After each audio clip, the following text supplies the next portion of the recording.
Hi and welcome. We're going to go ahead and get started with our webinar for today. We're really excited to have this space to come together.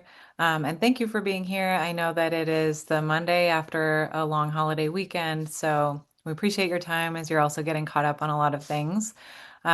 We may have a smaller group today for that reason, but we are recording, so we'll be sure to share out the recording afterward.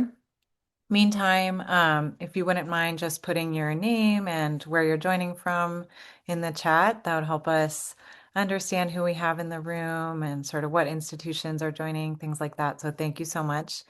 Today, we are going to be discussing current applications and future directions of fair trade learning with CFHI and the collaborative. So we'll be looking briefly to start at an overview of the collaborative and the new hosting relationship with Child Family Health International, which we've been so excited about. We've also have the opportunity to look at an overview of fair trade learning and fair trade learning principles and current applications within the collaborative. So we'll hear from collaborative leadership. We will also hear from collaborative institutional member Quinnipiac University, looking at fair trade learning current applications. Jessica from Child Family Health International will share a little bit about some recent updates and processes that we've undertaken at CFHI. And to deepen that context, we'll hear from Gonzalo Claude, our local coordinator in La Paz, who will share some applications in his programming there. And then we'll have time for brief breakouts and discussions and questions. So our speakers today, as I mentioned, Dr. Jessica Everett, she's the Global Medical Director with us at Child Family Health International. She's also at UCSF. We have Aaron Sabato, the Senior Director of Global Learning at Quinnipiac University. Mike Bishop, Managing Director, Community-Based Global Learning Collaborative. We also have Sarah Stanlick from the collaborative, one of the co-directors. Robin Young, that's me. I'm at CFHI as well. And Gonzalo Claude, as I mentioned, our local coordinator at CFHI programs in La Paz. Very long-time team member in La Paz. So thank you all for being here. So I just wanted to give a really brief overview because some of you, not all of you, may be aware and familiar with the fact that the collaborative recently moved from being housed at Haverford College over to being housed, fiscally sponsored and hosted at CFHI, something that we're so excited about. So this was effective in early July after much discussion and consideration by leadership and stakeholders at both institutions. We really believe this partnership brings together two organizations that are aligned and committed to community-centered global learning and ethical engagement, some of the pillars that unite us. You all know this, and I'll let the collaborative speak more to this point, but the collaborative is a membership network of educational institutions and community organizations advancing community-based global learning and research. Some of the key things the collaborative is known and recognized for are developing resources such as fair trade learning principles, which we'll be learning a lot more about today, the Global Solidarity and Local Actions Toolkit, and the Global Engagement Survey, or GES. CFHI is a longtime member and contributor to the collaborative. We use the collaborative frameworks across our global health education programs in 10 countries. And we also have experience as a fiscal sponsor, including prior support and incubation of the Consortium of Universities for Global Health, or CUGH. And when we decided to seek out and pursue this partnership, our goals centered around ensuring uninterrupted operations for the collaborative. It's an organization that we believe deeply in, and we want to see it thrive. Also, strengthening mission alignment around ethical, community-based global learning, creating opportunities for shared and collaborative research, strengthening those opportunities between our two organizations as we unite into one, sharing resources and sharing educational initiatives. So we've been building on this since July, and it's been really exciting to see how this is emerging. We had a lot of robust participation at the recent Institute in Savannah together. So it's just been wonderful to explore how our deepened relationship and partnership can flourish. So thank you. And now I'll hand it over to the collaborative leadership to hear more. Thank you so much, Robin. I'm just going to very briefly say you did such a nice job of kind of hitting the highlights of our value alignment, why it makes so much sense for CFHI and the collaborative to be in partnership in this way. The collaborative has been a partner of CFHI for over a decade, and a lot of the original thought partnership work emerged from the great example that CFHI has provided with the kind of deep ethical engagement in communities and with an eye towards solidarity and kind of transformative reciprocity. So I just want to really underscore and highlight that. That is why this makes so much sense. And you're going to be hearing a bit about this fair trade learning framework, which is how we see the work that we do in an operational sense. Like, how do you take the theory of this ethical engagement and put it into practice? And you'll hear some really great tangible operational steps. But before we do that, I just wanted to say we are a membership organization and we have a lot of opportunities for folks to work alongside of us, whether it's our action teams that are focused on specific areas that can be developed over time, such as fair trade learning. We have an open educational resource called the Global Interdependence Toolkit. We have a lot of advocacy work that we do. We publish together, we meet regularly. So before we get into the meat of what we're going to talk about today, this is just an open invitation that if you're hearing things today that you're thinking, this really resonates with me, please do join us and reach out to us, to me, to Mike, to our other co-director, Samantha Brandauer. We are always happy to have a conversation. And so with that, I will turn it over to Mike. Thanks, Sarah. Thanks, Robin. It's so good to be here. Such good people with CFHI. And I think at the root of what we're talking about, that's what fair trade learning is about, is trusting relationships. And so, again, I'm the managing director of the Community-Based Global Learning Collaborative, and I'm going to offer a snapshot of the history of fair trade learning and how we're currently utilizing it within the collaborative. And this will be an abbreviated version, right? There are resources on our website that go into much greater depth here. I think it's important to note, first off, that the phrase fair trade learning emerged around 2010, but the ideas had been there long before. And so, as a way to think about decolonizing academia and higher education, it is important to give that not just credibility, but to give credit where credit is due. So many under-resourced communities in the United States and around the globe, sovereign peoples once colonized, have sought a balance when hosting university students, right? Folks understood that these problems with voluntourism, even going back to even Illich's To Hell with Good Intentions, way back in 1968, that higher ed was prioritizing learning over community benefit and community impact. And so within higher ed, prior to this phrase, not only communities, but community-based global learning educators, and that phrase, right, community-based and global learning, we work at that intersection. We're using some of these same principles. I know I was adopting the ideas of planning with our partners when I was working on the Gulf Coast after Hurricane Katrina for 10 years. And so when I saw the principles in writing, right, it definitely gives those principles a little bit more credence, a little bit more oomph, so to speak. And so, of course, communities who understood this dynamic and understand this dynamic were risking turning away potential sources of support by being critical of their higher education partners. And so what I think is really important about these principles is, in fact, they were co-created with community-based organizations, right? Around 2010, they specifically named some of the power differentials and speaking truth to power and the importance, the ethical reasons that such power imbalances are not healthy among, quote, partners. And so around 2010, once again, Eric Hartman, then with Global SL, the prior name to the collaborative, wrote a journal article or two and gave voice to the idea of to the term fair trade learning, right? And this was a time, as you might remember, post 9/11, a few years post Katrina, the Obama presidency, we were in a very different moment historically to think about the promise of more young people, emerging learners, emerging scholars, embracing this idea of wanting to have not only a positive impact on their own development, but a positive impact on the communities that were hosting them, whether it was for a week, a month, or a semester in terms of academic speak.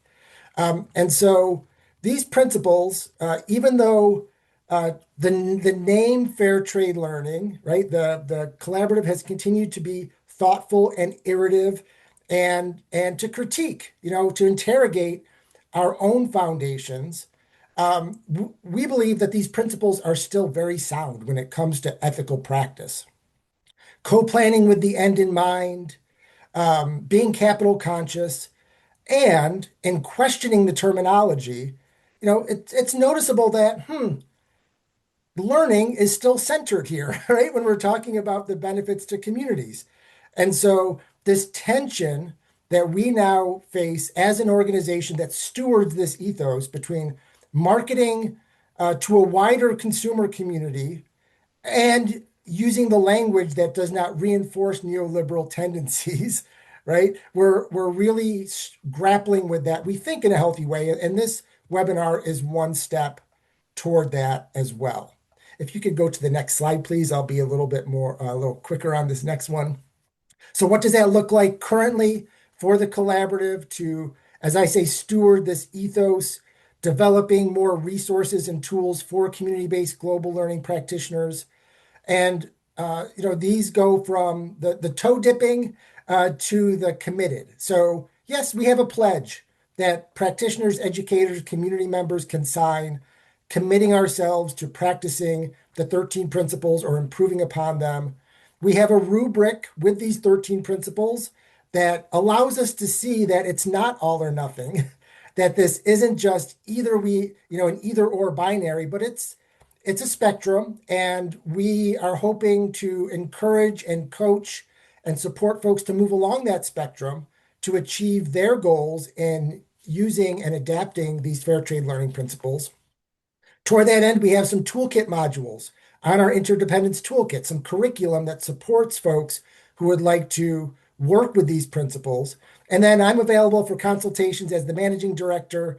We also are, we've led a couple of day-long retreats at this point, either pre-institutes to conferences or standalone day-long retreats. And so we have a roadshow where we're more than happy to visit a campus, draw people from around the region, support them in their goals in utilizing these principles. And then I'll punctuate a few other things. Thanks to the work of our Fair Trade Learning action team, which stewards all of this work, a few folks have raised their hand, and we are now launching a new community of practice in early 2026 for folks who are either new to the principles or have been working with them, are experts in them, to come together and share what they're learning, what their barriers are to success, and to potentially develop other resources and tools.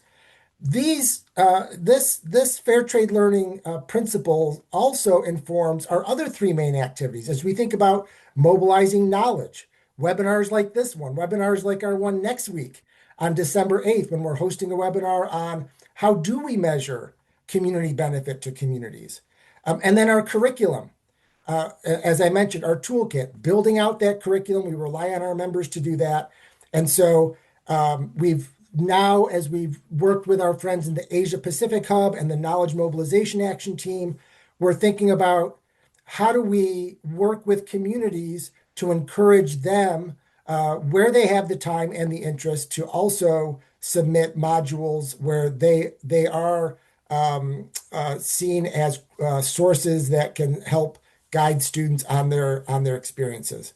And then finally, how we do what we do, our general approach, right? We try to model the ideas of balancing power, of thinking about all of our stakeholders, and that shows up in our membership tiers, where we have a way for the organizations with very little revenue to come on board and have the same access to all of our tools and resources. Our accessible resources themselves, everything we do, our global engagement survey, our curriculum, our toolkit, our webinars are all free and available to folks. So that's another way we try to live into these fair trade learning principles. And then finally, Robin mentioned our annual institute, which we held recently in Savannah, Georgia, with a community partner, Novus Project. And in that institute, it was unlike any other I've ever been to in 20 years of working in higher education. We really we tried to put community first, very place-based, walking tours, orienting people to where we were, and then not just talking about from a theoretical abstract sense about food insecurity, but taking a tour to a local rice farm where people, community members were putting many of the ideas we were talking about into practice. So I hope that very brief history and the current ways the collaborative is working with fair trade learning is useful. Above all, I should say, of course, we're supporting our member organizations with utilizing this framework. And Sarah, I'll kick it back to you. Sorry about that. I was muted and did not realize it. Well, now we're going to turn to one of our longtime collaborative members, Erin Sabato, who is a senior director of global learning at Quinnipiac University, as well as a faculty member who's taught on multiculturalism and diversity. She has been a longstanding member of our collaborative, both our steering committee, providing strategic support for the running of the entire organization and the iterations on our different action teams and initiatives, as well as our knowledge mobilization action team, which is really dedicated to epistemic justice and working together to mobilize knowledge around things like fair trade learning to wider audiences for adoption and adaption. She's been a committed educator for nearly 2 decades, creating really meaningful learning experiences for students, faculty, staff, and alumni. She's traveled to many continents. She's worked very deeply in Central America, specifically Costa Rica, Guatemala, and Nicaragua, which I know is very close to her heart. And the work that she has done has been from this transformative solidarity lens, where she has built relationships that really do exemplify fair trade learning at its best. So I'd love to hand it over to Erin to talk about her experience. So Thank welcome, you. Erin. Thank you. Thank you so much. Thanks, Sarah. And thank you, everyone, for being here and for inviting me to share just a small slice of our international programming at Quinnipiac.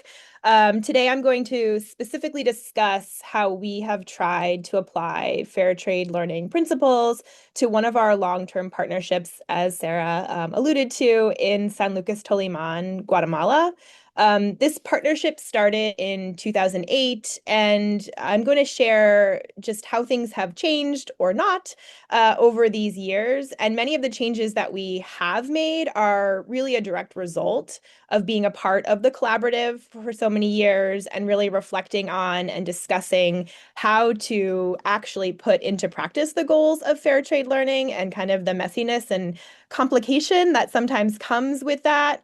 So it's hard to condense 20 years of partnership into 10 minutes, but I'm going to try my best. And I would, of course, be happy to answer any questions at the end. So currently we have 3 to 4 10-day programs each year in San Lucas Toliman, ranging from a non-credit solidarity program, which is open to all years and majors, including graduate students. And then we also have faculty-led courses that travel there in the disciplines of education, anthropology, psychology, and environmental studies. The courses and disciplines that travel to Guatemala each year can kind of shift year to year, but that's what we're currently running for the 2025-2026 academic year. So for the first 14 years of this partnership, it was really between 2 institutions. And this is where it gets a little tricky to explain. So if you will just kind of stick with me. The partnership was with Quinnipiac and a Guatemalan NGO. The executive leadership of the NGO was based in Guatemala City, which is about 3 hours away from San Lucas Toliman, the community where we were based when in Guatemala. How this partnership came to be is for a different webinar, a different discussion. But despite the many years of working together, there was really little meaningful conversation and communication between Quinnipiac and the executive leadership. So kind of the folks that founded the organization and were the legal representation, the CFO, kind of that executive leadership. The conversation was really budget related. So the funds were sent directly to the Guatemala City office and were then dispersed to the folks in San Lucas Toliman, or the relationship was ceremonial, for lack of a better term. We were invited as guests on behalf of the organization to events at the presidential palace with the vice president of Guatemala. We were invited to the homes of the executive leadership. And, for years, they were happy with how things went. And anytime there was information that I had to become aware of or changes that were made, it was sent through very formal letters with very little room for discussion.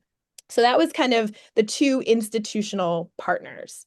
However, the daily operations of kind of the programming on the ground and the communication of kind of what these programs were actually going to look like was between Quinnipiac and a small staff of a smaller organization, which was a school overseen by the NGO. So the school tried to maintain some level of fiscal autonomy, but at the end of the day, it was really managed by the leadership of this larger NGO. And so this is complicated, but I think that this context is important because we regularly discuss power dynamics between the sending and receiving organizations, between institutions, Global North, Global South, university, community partnerships, which are incredibly important to discuss and to really interrogate. But in this case, there were also power dynamics between the two Guatemalan organizations that we also had to navigate. And so that was tricky. However, despite some of the challenges, our programs were still mostly successful because of the deep trust. And I'm glad that Mike kind of prefaced that really at the heart of this, it's about trust. There was deep trust between the staff and faculty at Quinnipiac and in my office and the staff of that local on-the-ground organization that facilitated the programs in San Lucas Toliman. And so that's, really why we were able to be successful. So programming with the local team followed naturally many of the fair trade learning principles, specifically our shared goals and common purpose between the local folks and Quinnipiac. The programming that they facilitated was always community driven. They developed the itineraries and agendas based on our course or program objectives, our learning objectives, had clear leadership roles, including in the pre-departure, on-ground, reflection, kind of re-entry phases. And at the forefront was always kind of our shared conversation around the protection of the rights of the most vulnerable. This is something we spent a lot of time talking about, especially because this organization in San Lucas was a school. It was a school with young children, and they had relationships with other organizations where there were, vulnerable populations. And so we also had with the local team ongoing discussions about student and community impact, both short-term and long-term. But with this model, the way that it was, there were also a number of challenges. The two biggest ones being the lack of transparency about the budget. As I said, I would send the money down to Guatemala City, and then the funds were dispersed. So we knew that there was less money going directly to the community and the community organizations that we were partnering with. And also challenges around long-term goals and kind of a shared common purpose between Quinnipiac and this other organization. Because really their long-term goal, or the expressed long-term goal from the executive leadership side, was to promote the legacy of the namesake of this organization, of the person that founded this organization, and not necessarily were they connected to the community where the school was or where our programs were based. So that was a bit of a tension. That was a challenge. And then therefore, because of this kind of overarching goal of promoting the legacy of this one individual, which, the goal of this organization had changed from when it was originally founded over the years. But because of that, the on-ground staff didn't necessarily have a lot of freedom to work with all of the community partners that they wish to in the way that they wish to. However, we always had great communication and shared vision with the local team, despite the barriers that we faced that were because of these challenges with executive leadership. So then in 2023, the focus and direction of that Guatemala City-based organization shifted as they grappled with kind of their internal shifts and future planning. They no longer prioritized hosting our short-term programs with international universities. And so that fact and a few other changes led to a number of the staff from the school leaving. They left the organization. One of the staff in particular that had actually facilitated all of the programming on the ground since 2008, he left the organization and created a proposal to found his own organization called Kamayal. Kamayal means network in Cachiquel, which is one of the Mayan languages spoken in the San Lucas Toliman region. And so he had been thinking about this for a long time. And then, due to all of the kind of factors related to the shift in the direction of the overarching organization, he decided to move forward with this. And he proposed a new collaboration with Quinnipiac, and all of the faculty and staff at Quinnipiac unanimously agreed to shift our partnership to working solely with Kamayal. So just a little bit of a background. Kamayal is, this is their definition. This is how they define themselves, is a community-based organization that builds a network of strategic partnerships to develop participatory educational programming and promote community-engaged global learning rooted in ancestral wisdom and the active participation of all stakeholders. So this was this is one of their goals. This is why they created this organization. Through experiential learning, it facilitates meaningful interaction between students, academics, organizations, and collectives, both national and international, right? So kind of giving validity and, as Mike was saying, kind of giving voice to all different individuals, whether you are, an academic that teaches in a university or you are the fisherman that, works in Lake Atitlan. Everyone has knowledge to share and is a producer of knowledge.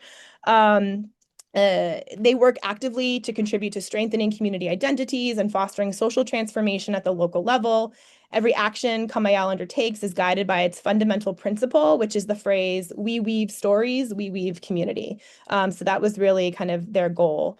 And they believe that true community development must be built from within the communities themselves, responding to their voices, aspirations, needs, and ways of life, recognizing their autonomy, capacity for self-management, decision-making, as well as the knowledge that sustains and gives continuity to life in the territories. So it was a no-brainer to partner with Kamayal when this change kind of took place. It was a very easy decision.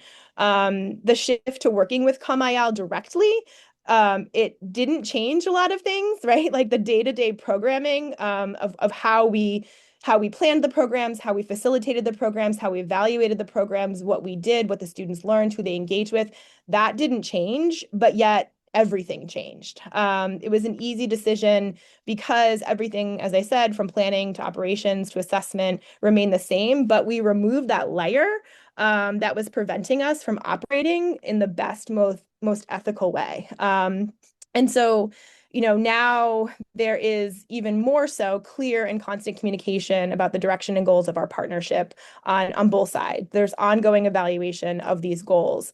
We have a much more transparent and clear understanding of the financial impact. We're now working with a range of community leaders and organizations, and we know they're being appropriately compensated and supported. You can change the slide.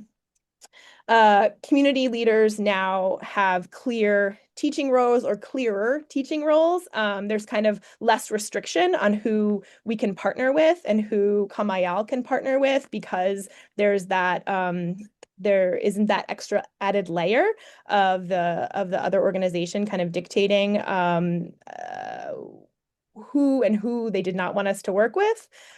Community leaders such as, the folks that facilitate the Maya ceremony, experts in agronomy and environmental justice, local weavers, midwives, community, a fishermen's collective. You can change the slide. They teachers and have that leadership role within. Um, there's also continued discussion, ongoing discussion about protecting the rights of the vulnerable. Again, this was something that was always an ongoing conversation, but there's a lot more freedom to actually engage in the way that Kamayal and Quinnipiac had always wanted to and intended to. What does that look like? As an example, visiting organizations that support vulnerable populations, whether it's, survivors of intimate,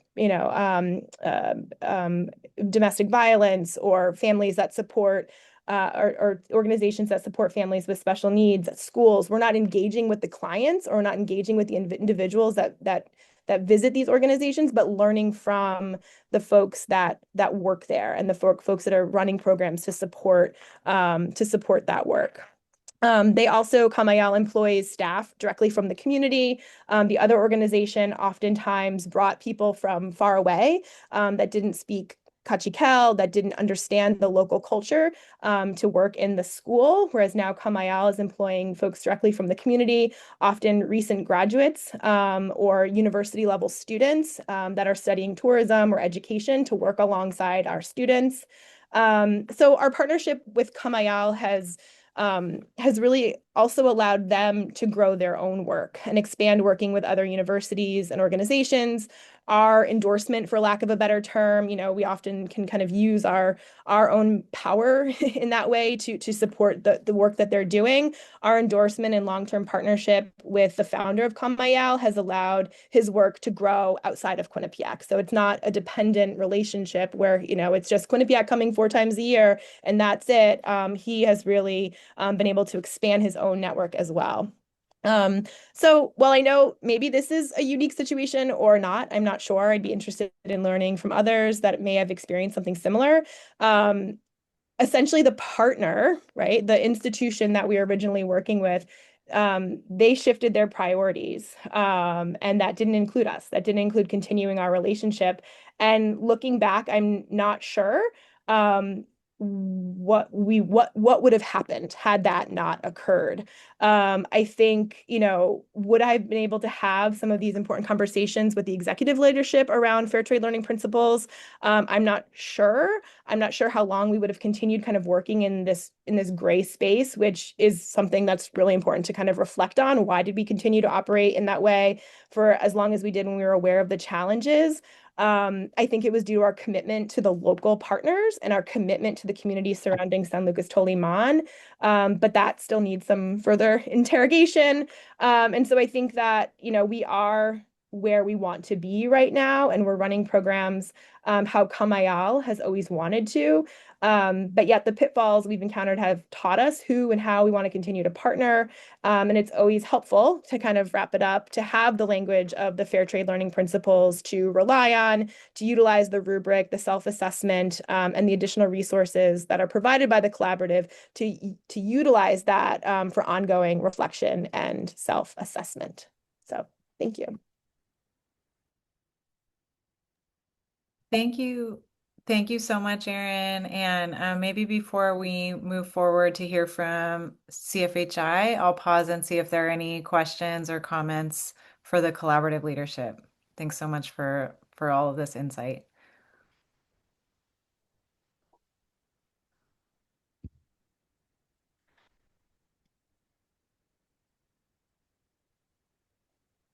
Okay, well, as we continue forward, if questions arise, please do go ahead and add them to the chat, and we'll try to address them as we can.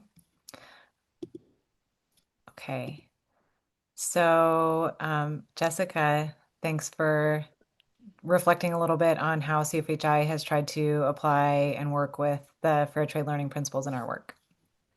Thanks, Robin. Erin, that was super helpful. Thank you, Sarah and Mike. And yeah, we're so glad to be part of this community of practice.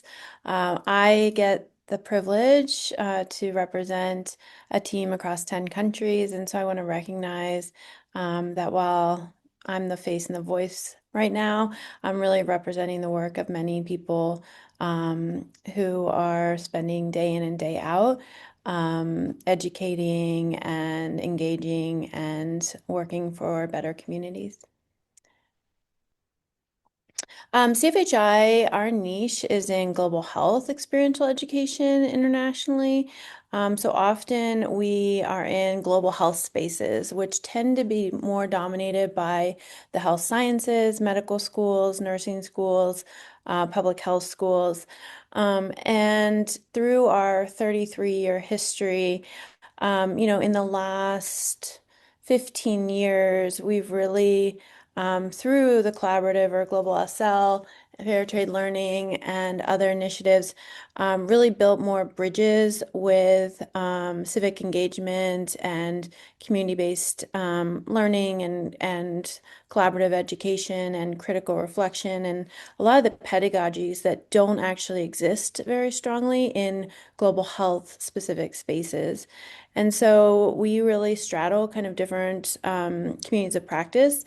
And our goal is to kind of, I think, similar to many people here, is really to nurture leadership and practitioners who are ethically engaged and informed and thoughtful and self-reflective. So we have been a part of Fair Trade Learning since it started, like around 2010 to 2014 was really when it took hold, and there was the rubric was designed. And I remember being on, I guess it was on a cell phone then. It wasn't a landline, it wasn't that long ago. But I remember being on a call with Eric and Brandon, Blanche Cohen, and Cynthia, Tom Smedley, and others, talking about the rubric and fine-tuning, wording and things like that. And so CFHI was like, all in talk since, 2012, 2013. And when it was published, we were excited and started really kind of using it as something we said we were committed to and a framework that we believed in, and engaged in the community of practice around that. We have a global team that spans 10 countries, and one of the upsides of COVID, I think, like for a lot of us, is that virtual meetings and virtual gathering spaces became much more comfortable and cross-culturally inviting than they had been prior. And so one of the upsides was that is that we had transitions in our global team. We used to call our global team partners, but through feedback cycles, realized that that term partnership really indicates power imbalances, and so we worked on nomenclature throughout the team, and we decided global team sounded and reflected more of the equilibrium that we were seeking. In addition, in post-pandemic, as the pandemic was winding down and we were relaunching place-based programs, I think, our team and at least our central leadership had this kind of sense that we were being a little fraudulent on the fair trade learning front, meaning that we were using the language, the framework. I was teaching it. We do a faculty development workshop every other year in Costa Rica. And, much of that is based on fair trade learning. And, I don't know how many times I have photo chopped the rubric to make it on one page and printed it out and just like really perpetuating it. But at the same time, I felt like, and I think others on our team, that it wasn't clear that we really engaged around it as a conversation tool as it's intended to be, as much as we needed to. And while our global team would maybe say, oh yeah, we've heard of that, or yeah, CFHI does that, there wasn't a sense of shared meaning in the way that I think is optimal and the way fair trade learning intended it to be. It was based on, my understanding is it was based on initial partners in Jamaica and with Amazaje. And so it had input of, that community, and that's where the genesis was. Um, but we also didn't have multinational perspective on fair trade learning because we were kind of all using, or I was using the rubric that had come up from the Amazaje Jamaica partnership. And so there also felt like there was an opportunity for our team to see if it has the same relevance if we revisited it through our lens. And so we launched a process, and that was in 2022. And kind of our goals, oh, no, that's okay. Our goals at the time were to familiarize the team with fair trade learning, even though we were using it as a centralized team in our thought leadership and in word and commitments, and it was infused in many of our policies and practices. We had not had the conversation. And so we took the opportunity to familiarize our team with it and to really consider how it wasn't relevant for CFHI, and then to define our own ideal fair trade learning practices and modify the rubric to something that was personalized and deeply meaningful for CFHI. And then we define both our current state and our ideal state, and then we are working on action planning to get us from current to ideal. And also, the Frontiers, I think, is going to run an article on the process and the new rubric that resulted from this. So this is kind of the timeline. So we started in April 2022, and like a good colonizer, I thought we'd be done in 6 months, and we're just going to whip this right out, and it's all good. Well, reality had other ideas, and we have been working on this since. We did get it together enough to submit a paper, and so I think that'll be coming out in the new year. But it was an extremely iterative process. It took many forms.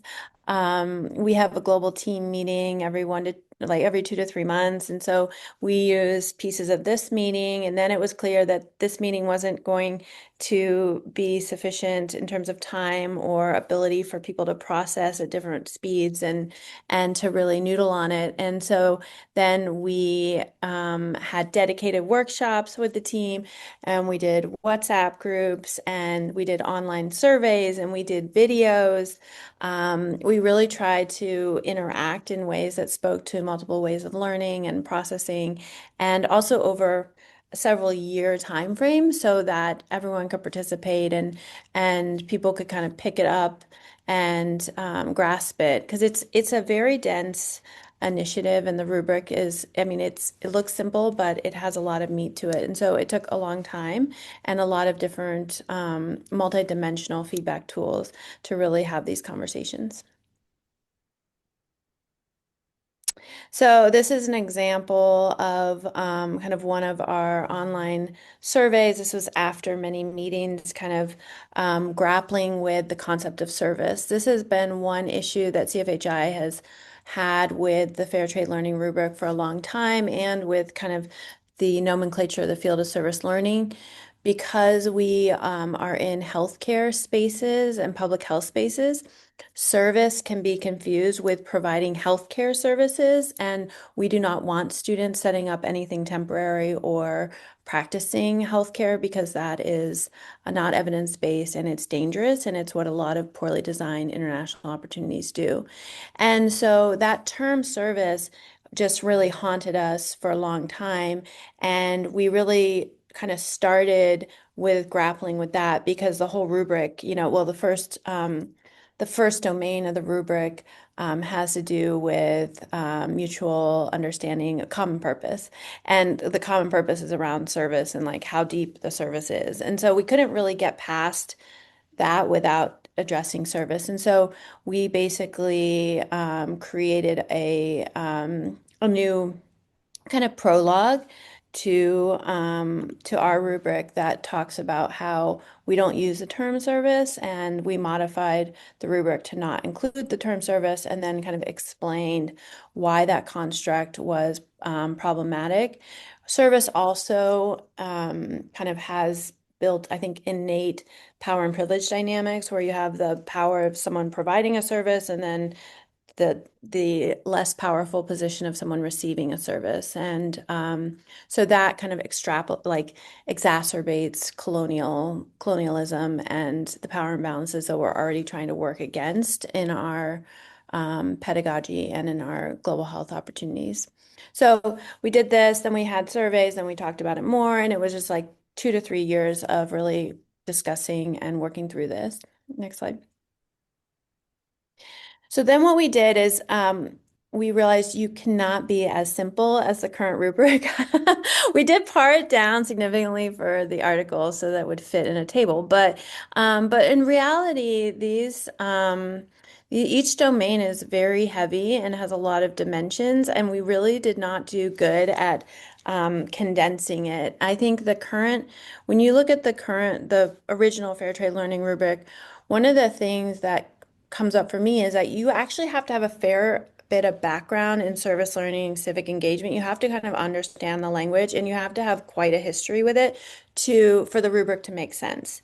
And our global team doesn't really have that. They're on the ground local practitioners, and they're cultural brokers, and they are many things, but they are not experts in service learning or civic engagement. So they didn't necessarily have the prerequisite knowledge, and many of us didn't either. I mean, I'm a physician by trade, so I learned it through being involved with the collaborative and others. But so we basically rewrote the rubric in a way that you don't have to, there's no assumption of prerequisite knowledge to understand our current state or our ideal state. And so it's much wordier. But some of the things like you may or may not pull this from what's on the slide, but this is the common purpose. Basically, does all the partners have a shared understanding of what you're doing? Back to what Aaron was talking about, where one stakeholder is celebrating, a founder, and one other stakeholders were, trying to do transformative learning. People don't see eye to eye. And so we found that we had a common purpose amongst our global team, like the nucleus of our global team. But what we felt like was missing, and we tried to name in the ideal state, is that we're not clear, and I don't think we've done enough work to make sure that more diverse stakeholders understand that common purpose. So our global team does, but do all the preceptors, because we have a whole cadre of preceptors that don't necessarily, join our global team meetings. Do the host families, like they know their role as a host family, but do they understand the common purpose and the specific competencies and things that we're aiming for and the intentionality there? Local institutions, like we place students in many hospitals and clinics and public health organizations and social service organizations.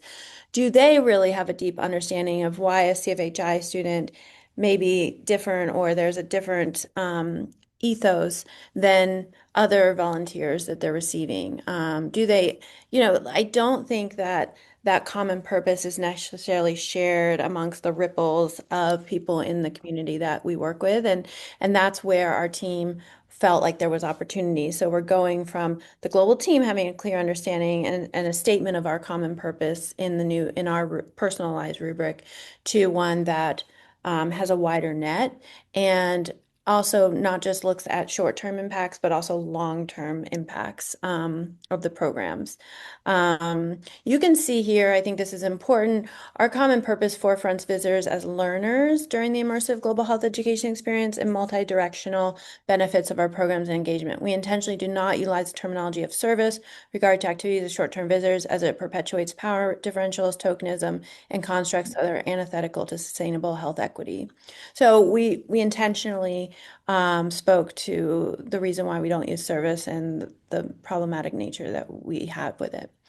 I would say that there was a lot of, I would say that, I don't know, Gonzalo, I'd love your thoughts on this, but I would say when we initially brought this up, I don't think a lot of our global team had as much issue with the term service as our central leadership team. I think that because we're coming from a Western framework where we understand this power imbalance is being exacerbated, the central leadership team, meaning the kind of US and Latin American folks who are what would be kind of the central office, we had more concern with the term service, and then we explained the concern to the global team, and then they were able to endorse that concern. But some of this was definitely, I think, driven by just the awareness that we have of how this terminology can be so problematic.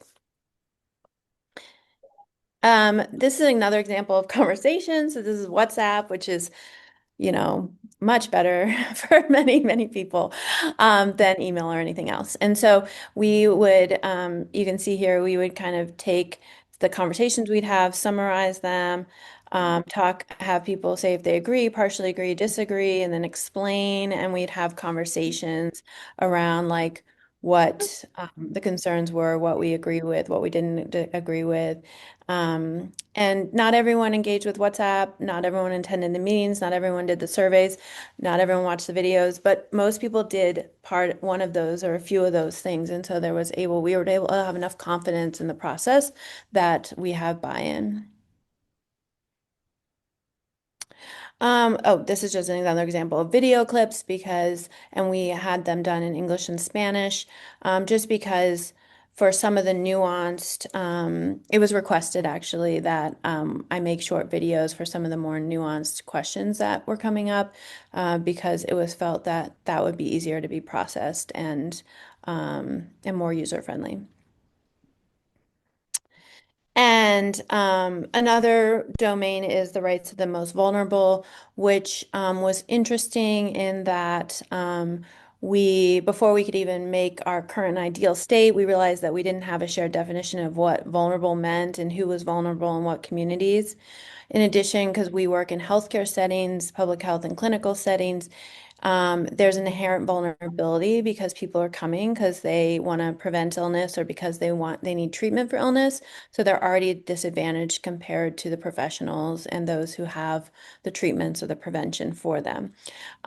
So we did this preamble for defining the most vulnerable and basically said that we recognize that everyone who's seeking services, social services or medical care, public health, are vulnerable. And then there are additional vulnerable populations in communities. And one of the goals was to define the most vulnerable for each partner site. And that's like ongoing work. But people were able to name common groups: women, children, Indigenous individuals, minoritized groups, LGBTQI, elderly, that was felt to be representative of commonly vulnerable groups. But still a lot of work to do, and there was a lot, of conversation around just the term vulnerable. And so really, again, the rubric, it can seem simple, but when you try to process it as a whole team across many cultures and countries and historical lenses and modern day lenses, it's actually quite meaty. Jessica, could I just add there too? Because I think an Yeah. extra layer that's really interesting for me, and when we were having these discussions as a team, students participating in CFHI programs are often carrying with them their own vulnerable identities, that some of which are visible, some of which are obviously invisible, some of which are shared, some of which are not shared. And those are then intersecting with all of the different vulnerable identities and communities in their host community, some of which are visible and evident to them, some of which are not, some of which they take in as part of their pre-travel and on-site orientation, some of which they have yet to learn about and explore. And then I think too, there even can be simple vulnerabilities that occur where, if a participant in a program says, hey, I don't feel safe because my supervisor at the internship spoke to me in a way I didn't like, there's a power differential there exercised by the student that they may or may not be tracking the weight of that concern and complaint, is different than if it potentially different than if it might be like an employee at that same organization. So I think, and in no way to like undermine their concern or their complaint, but just to put it in the frame of like there are all these widely intersecting, sometimes visible, sometimes invisible vulnerabilities occurring in these global programs that I think are really interesting to pull the threads apart a little bit as well. And I know we discussed that a lot as a team in this process. Sorry to interrupt, Jess. No, that's great. So then you can see here the current state for the rights of the most vulnerable, mainly recognizing that in part we have so the you can't really see, but the original rubrics goes from entry level to it's like level 1 through 4, or it depends on which version, but like entry versus more graduate or higher level. And one of the challenges is that there's an embedded assumption that the people you talk to in the community, those that are your partner, or for us, a global team, are representative of all members of the community. And we've had this problem at CFHI. We currently have this problem at CFHI.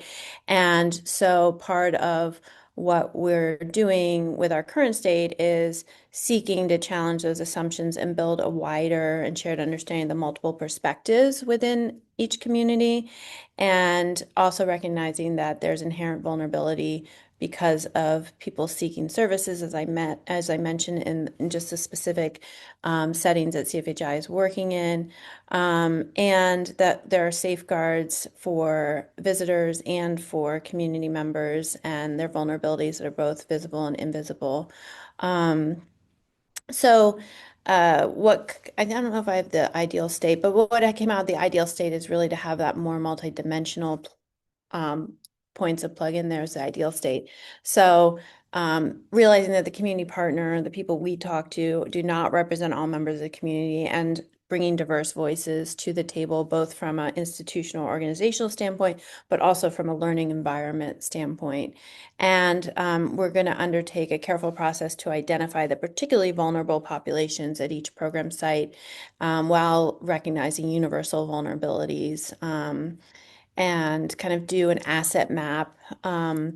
We use asset-based community development as a framework, and so asset mapping organizations that are focusing on the most vulnerable in ways that have solidarity, so that we can intentionally partner with those or expand partnerships to those who are really committed in those particular ways. And I can take questions or comments. I don't know if there are any for this process. It'll be coming out. It'll be coming out open access, so we'll send it out widely. Um, I'm just looking at the comments. Thanks so much, Jessica. Mhm. Yeah, if there are any questions or feedback on this process, obviously we're very open to that and welcome engagement around it. It's been an incredible process and messy, as you've seen from what Jessica shared, but I think we've all learned a lot, and we have much more alignment and shared understanding about what these terms mean, how we are applying them at CFHI, and how we want to be applying them at CFHI in the future. So I'm really And I grateful. think, sorry to interrupt you. One other thing that crosses my mind is that one of the problems with working in healthcare space is that everyone assumes that any kind of healthcare is helpful and appropriate, and it has this like benevolence. No matter what you do, if you put a bunch of aspirin in your suitcase and go hand them out in Nicaragua, or if you go and do brain surgery in Ghana. And in reality, like it's highly technical, and not every healthcare is good healthcare or appropriate or sustainable.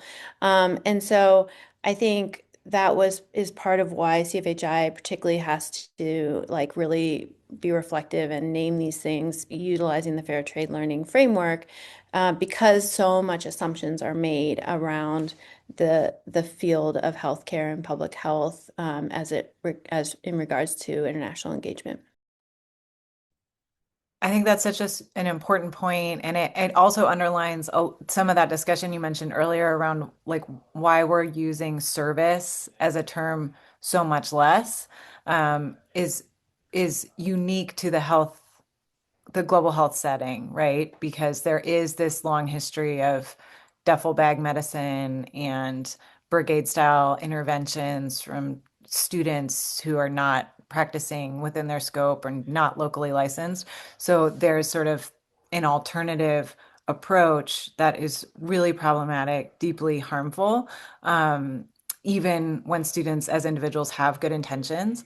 And so we have to name that much more explicitly, I think, in the global health setting, because potential harms are much even graver than in a sort of traditional development model. Thank you. So feel free to add questions and comments to the chat. And Gonzalo, we're looking forward to hearing on your reflections from La Paz.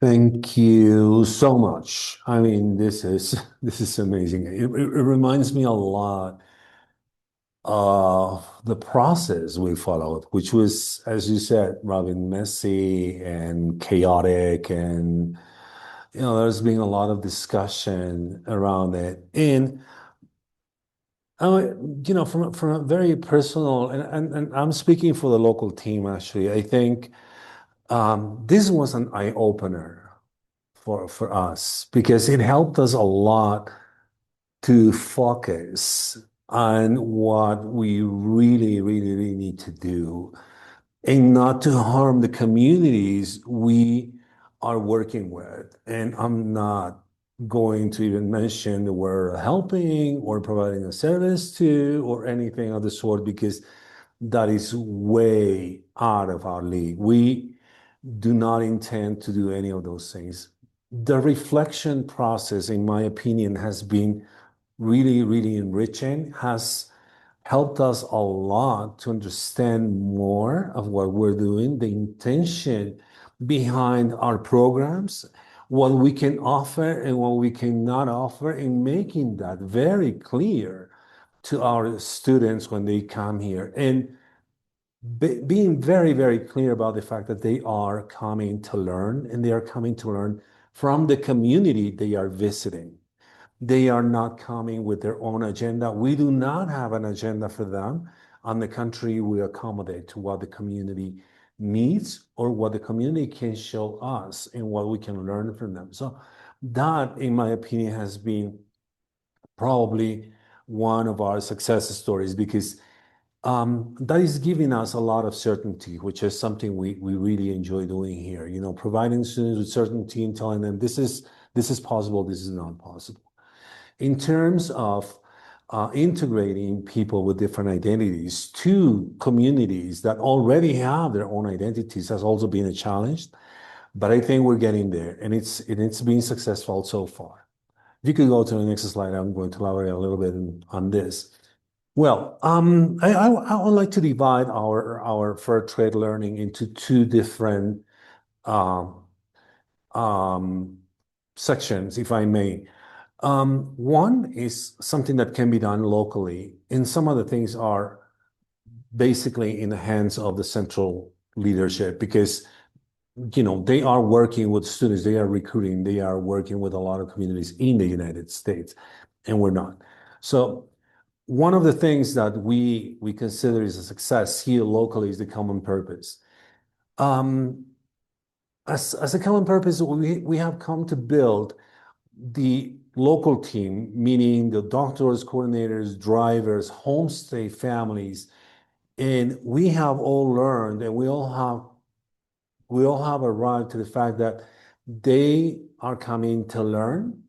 They are coming to share with us what we can offer, and they are part of this community. We integrate our students as learners and as part of this community together with the people we work with.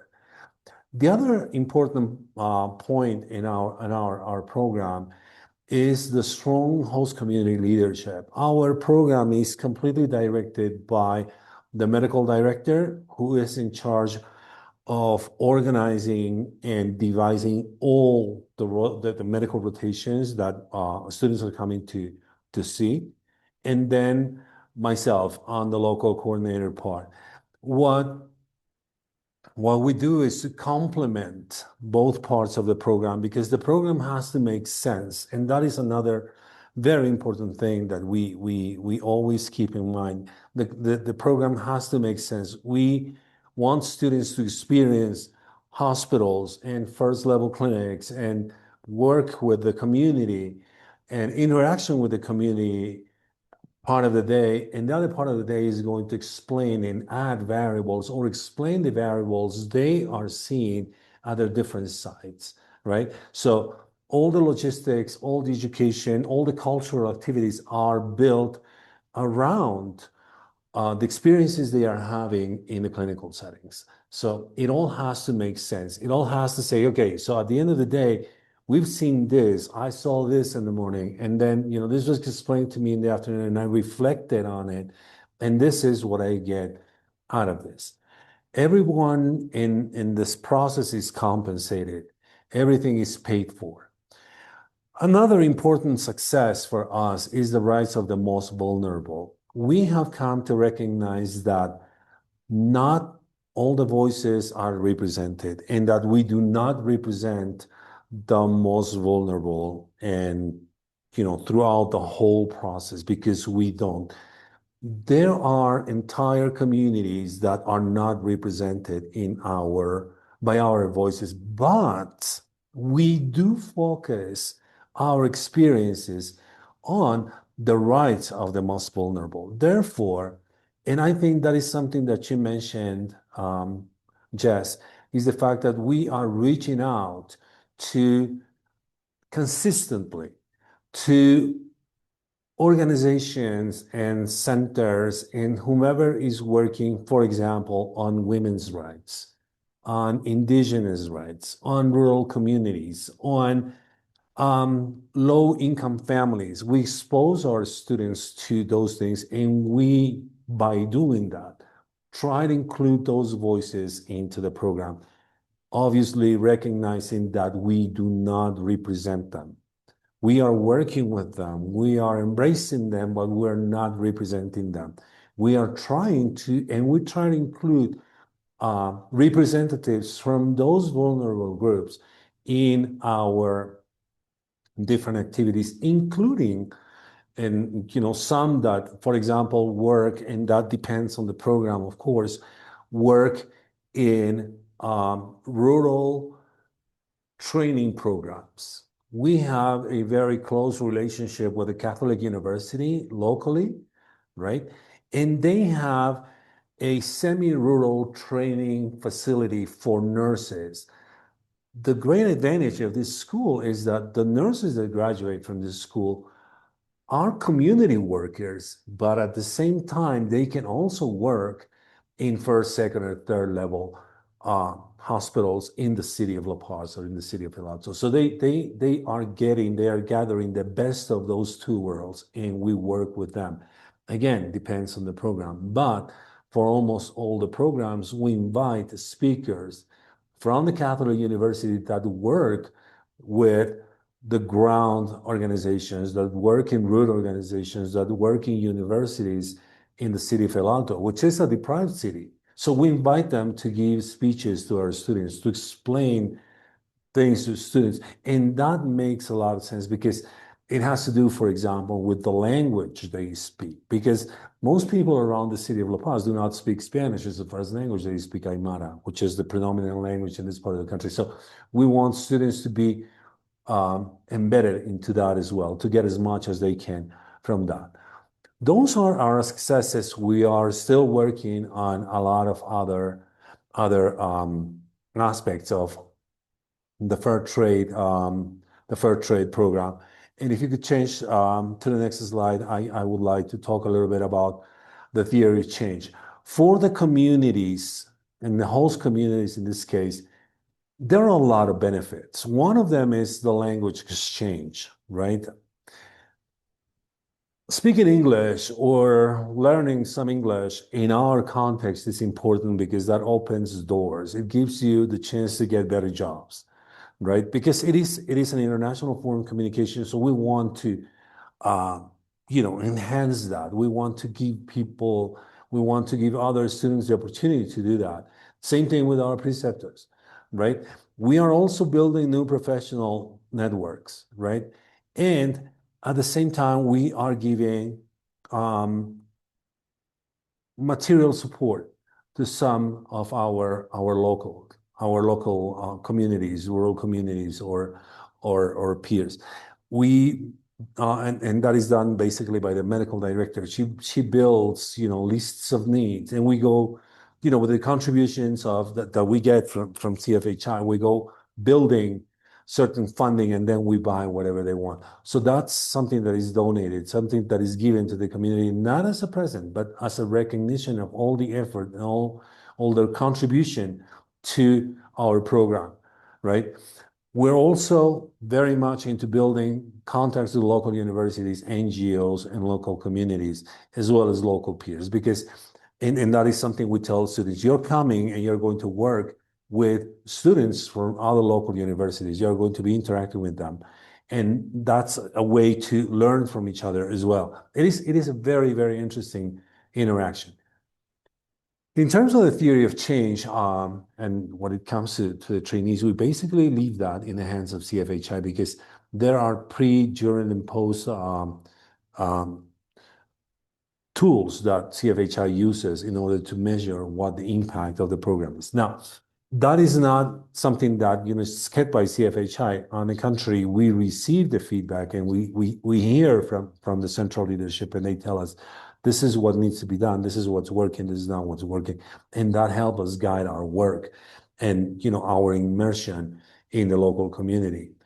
And then our partnership with the local communities is always there. We keep open channels of relationships with different communities of professionals in different walks of life. We work with practitioners, and we work with doctors and nurses and PAs, and even indigenous doctors who are not necessarily part of what we usually fund. We get the funding, we get the collaboration with them, we chip in, we get some funds and some support in whatever way we can, and we work with them, and we're constantly building those relationships or deepening those relationships with those communities.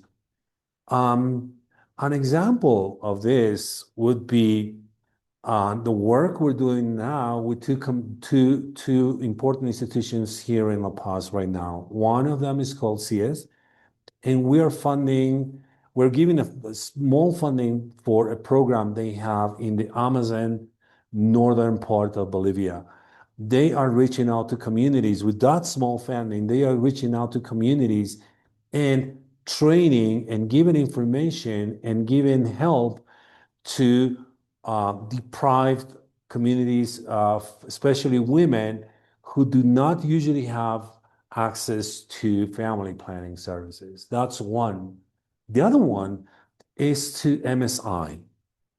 That is another NGO that works with women's rights, and we're giving a small funding support to them. And with that small funding, they were able to strengthen a community program in the Amazon part. It's a river this time. It's a river up in the northern part of the Department of La Paz. They are providing services to vulnerable women, to communities, and something that is truly, truly interesting, it has to do with menstrual health. The other interesting thing is that they were invited by the community to give that kind of training. So you see, we are working with them. We are, entering into those two organizations that are really important here, and we are reaching out to communities, right? And our name is going there with the funding and the support that they need. So that is truly, truly successful for us. Finally, in the sense of what is, the work in progress, and that is something that we're also doing. If you could change to the next slide, please. This is our work in progress, and this is what we are working to achieve, right? It has to do with, if you could go to the next one, please. One has to do with transparency, right? sometimes budgets and fee structures and financial information is a little bit hard to grasp for some, but we're trying to make it as clear as possible. Then we are doing our best to include local peers, right? And although our access is still incipient, we are trying to find ways to include more students from local universities into our programs. Then we're also trying to build a reflection program. I think that so far our learning integration and the reflection that we're trying to build is still not consistent. It depends on the group, it depends on the month, depends basically on the willingness of students. We are learning, we're trying to get more tools in place, we're trying to learn from our peers, other programs in the region. Recently, we went to a workshop with Argentina. The program in Cordoba gave, a lot of very valuable ideas. We're going to try to use them next year. We'll see, right? Another thing that we're not discussing really very much is the environmental and economic structure in some other aspects of the program that we're not discussing with our local vendors or with the local community that is providing services to us. I think that is something that needs to be discussed. It is something that needs to be exposed. It is something that we have to find ways to communicate. Sometimes it is a little bit difficult, but we're looking for ways, we're communicating more and more and more about that. And then our network, we are enhancing, we are strengthening our network with local NGOs in all the ways we can. This past weekend, I was in the city of El Alto and I was walking around and I was, reflecting on how much we worked in the city of El Alto. And I was thinking about how many students went to work with NGOs that until today are our friends, until today are the kind of people that will just pick up the phone and talk to us, or will give us support, or will reach out to us in searching for support. And we are still extending that. A few days ago, I was talking to another NGO and I was telling them that we can somehow offer support. We can work with them. We can find ways to organize something, and they were really enthusiastic, very happy about it, because if there is something we can do is provide a lot of experience in international programs and see how we can connect that experience with the needs of our local community. So those are some of the things that we're working on. This is a more on the ground look at what we are doing in terms of the fair trade learning. We are proud of our achievements. We're proud of the work we're doing. We're proud of the possibilities. And above everything, we are constantly reflecting on what needs to be done and how we're going to reach those ideal stages and those ideal states that Jess mentioned, because those are important achievements for our program. We are one of the oldest programs in Latin America right now, and we're proud of our learning process. I think we have always learned something, and that is always being for the benefit of the program. That's always being for the benefit of CFHI or our partners in general. So we're very happy to be here working with everyone. So thank you very much. I don't know if I'm missing anything or if you have any questions for me.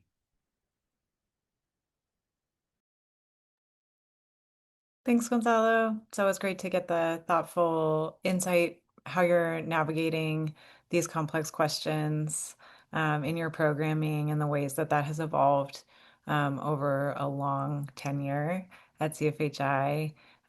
Your shared leadership with Doctora Cecilia Uribe is really amazing and important for us at CFHI. So thank you. Thank you very much, Robin. So please, if there are questions for Gonzalo, I would definitely invite them. And we had thought about doing breakout rooms, but for a couple of reasons, one being time, the other being that we have a concise group here today. Maybe what we can do is just take the last 10 minutes to have questions, any discussion that feels alive. And one thing I'd be interested to hear from those attending, maybe as part of this sort of closing discussion and Q&A, if it feels helpful or interesting, I'd love to hear, are you utilizing fair trade in your work? And if so, how? If not, do you envision doing so? Are there any questions you have about fair trade learning principles? Are there any sort of additional resources, workshops, or spaces that would be helpful for you? The collaborative has obviously shared some really great opportunities in that regard today. What would be helpful? And so I'd just love to hear, if anyone is willing to share, are you leveraging fair trade principles at all in your work? If not, what would be helpful? Are you interested in learning more or doing so? And any other questions that you have?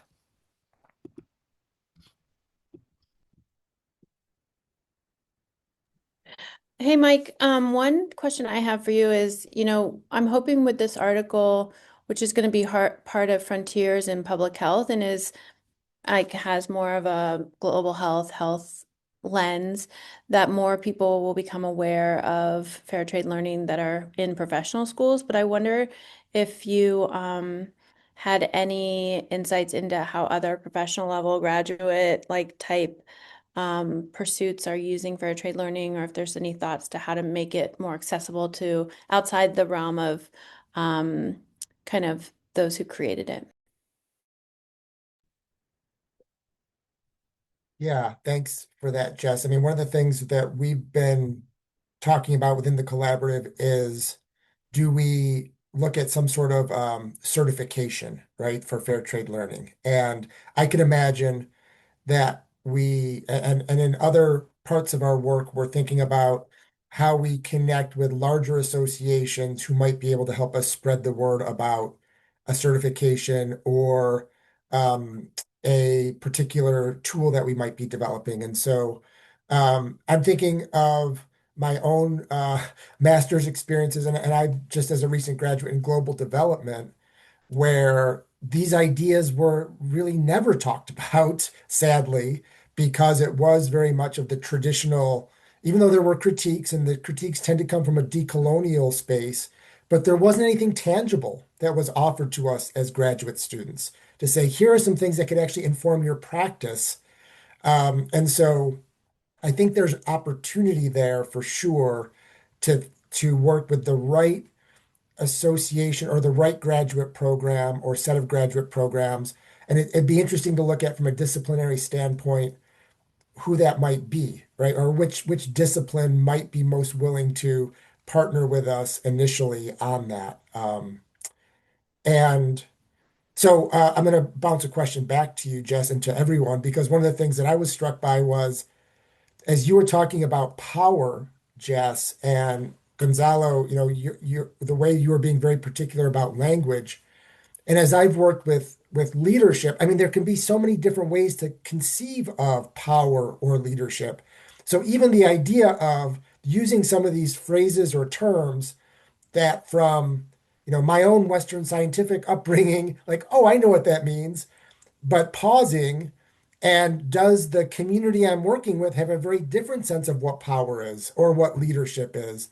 And so I think that's where the time that it takes to do this well. So anyway, I'm struck by that again in this. And I don't know if you or other folks have thoughts about lessons learned or ahas from realizing like, oh wait, I'm using this term like power or service, right? Like, and it means something very different to the community or my partner who's using it in a very different way.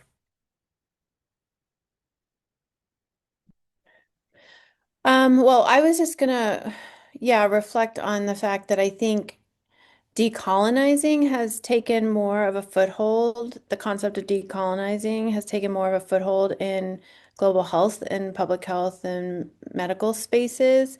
And so one of the ways I describe fair trade learning is a mechanism to doing that in a way that's accountable to actions.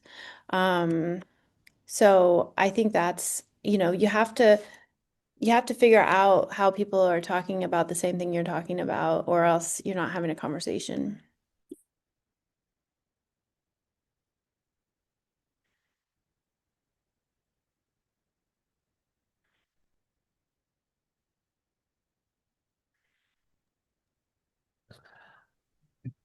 If I may add something to this, Mike, thank you very much for your comment.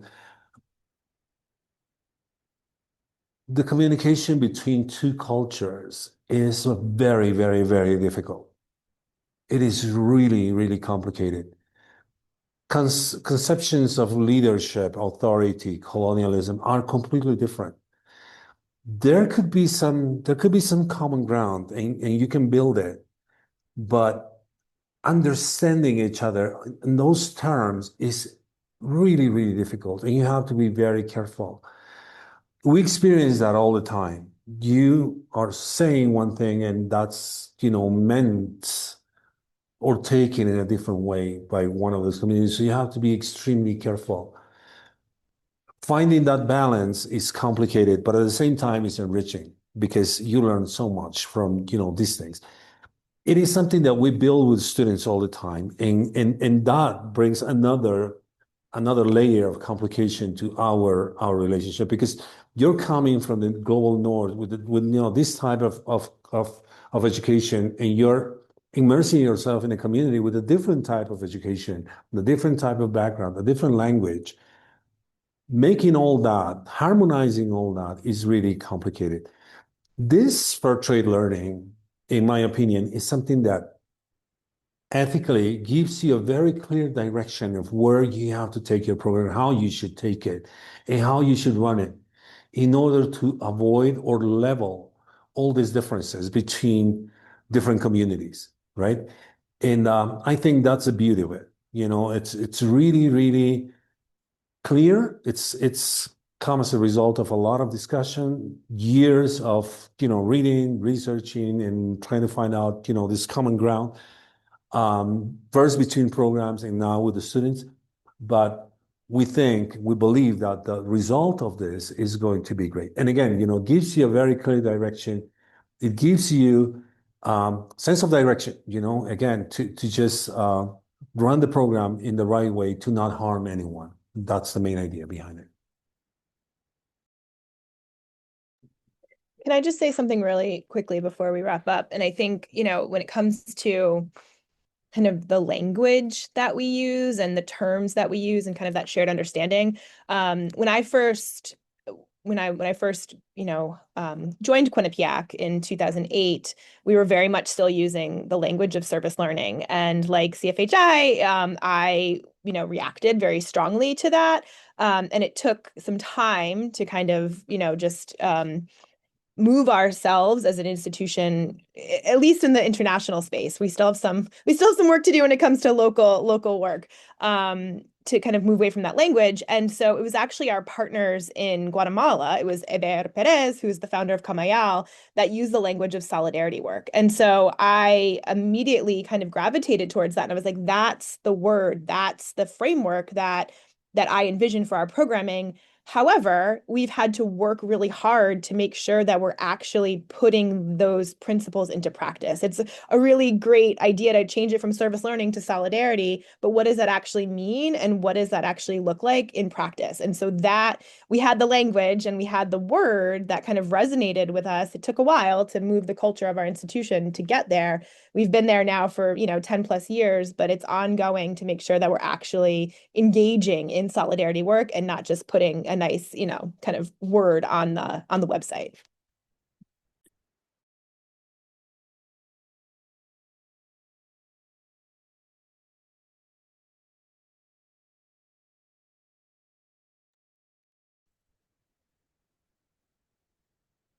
Wonderful. Thank you all so much. And thanks to our attendees. There's been a really lively chat conversation happening, so I appreciate that, and a number of follow-ups that we're all looking forward to. I think it's amazing to spark these conversations and explore how we're all approaching fair trade learning differently. I know that I have